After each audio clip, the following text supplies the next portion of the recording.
Well, here's the Victorian Premier Jacinta Allan live.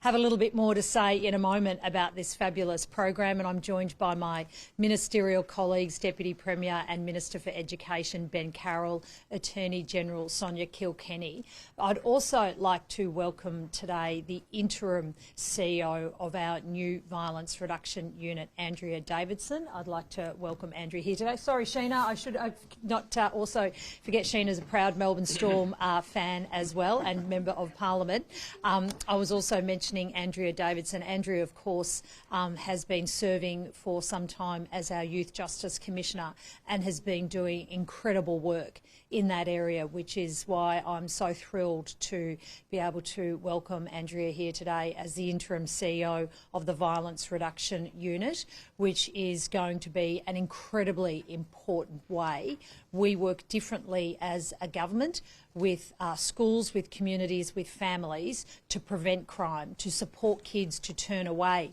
from crime, but most importantly recognise that there are programs that we need to put in place to support them on their life's journey, which is why I'm really pleased to be here today to announce the newest program that the Violence Reduction Unit will be supporting to stop crime before it starts. And once again,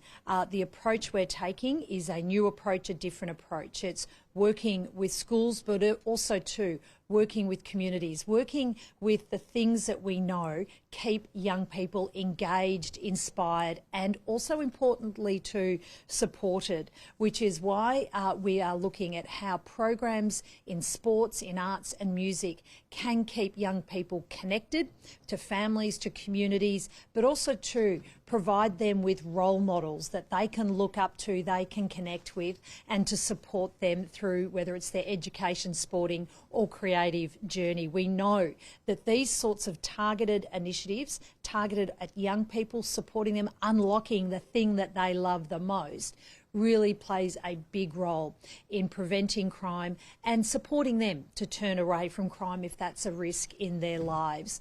And we're modelling the Violence Reduction Unit on the very successful models that have been run out of Glasgow and London. And we're taking this new approach here in Victoria by establishing the Violence Reduction Unit under Andrea's leadership, because we know we need a new approach. We know we need new interventions to get in and break this pattern of repeat offending that is causing so much concern in our community. And police have told us as well that this is a new type of crime which needs new interventions, which alongside addressing consequences of this crime, we know it is just so important that the best way to prevent crime is to get in early. We'll acknowledge there are no easy solutions here. There needs to be a range of ways that we get in, prevent crime, because crime is not inevitable. It is preventable, but we need new approaches, new ways of working with young people, supporting young people. And that is why, alongside the programs we've announced already that will be run through the Violence Reduction Unit, the lived experience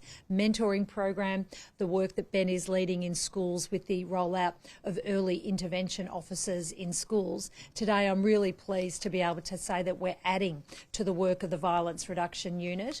with a $4.92 million investment in sports and activities programs. And what we're doing from the get-go is working with those partners in the community who are running incredibly successful programs, and that's why we're here at Melbourne Storm. Melbourne Storm for a number of years now have been running the Storm Whacker program, and it has been a success. And I think, Justin, you brought a group of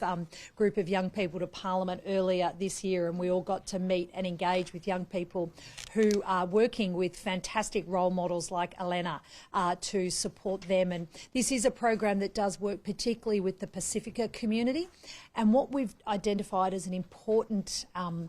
really important measure as part of our prevention programs is not only do we need to keep kids connected to school, because chronic school disengagement is a big risk factor in kids turning to crime, we also know that where they're connected to sport, where they're connected to role models And where also too they're connected with culture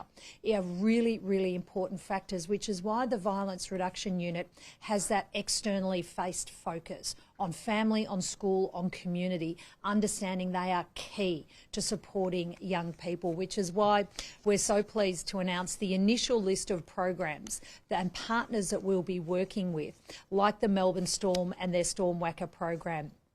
Like too the Western Bulldogs, who run great programs through Western Chances, and Foundation House and their Shooting Hoops program as well, are just some of the examples. This is an initial list, and we will add to this list as Andrea continues the work of establishing and rolling out these programs and more programs as part of the Violence Reduction Unit, understanding that crime isn't inevitable, it's preventable, but we do need new approaches here in Victoria to keep young people connected to school, to family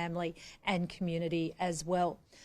We also know, though, that alongside this important preventative work, there are no easy solutions here, which is why we understand from listening to victims of crime that there does need to be consequences. Victims of crime have said there's not enough consequences, which is why the Attorney has led the work on developing legislation that we'll be introducing to the Parliament today to bring effect to the announcements we've made around adult time for violent crime, where for a range of these... Okay, well, there you go. Yeah, that's going to be introduced a little later on today, that legislation, plus all the extra community programs that Jacinta Allan has just announced.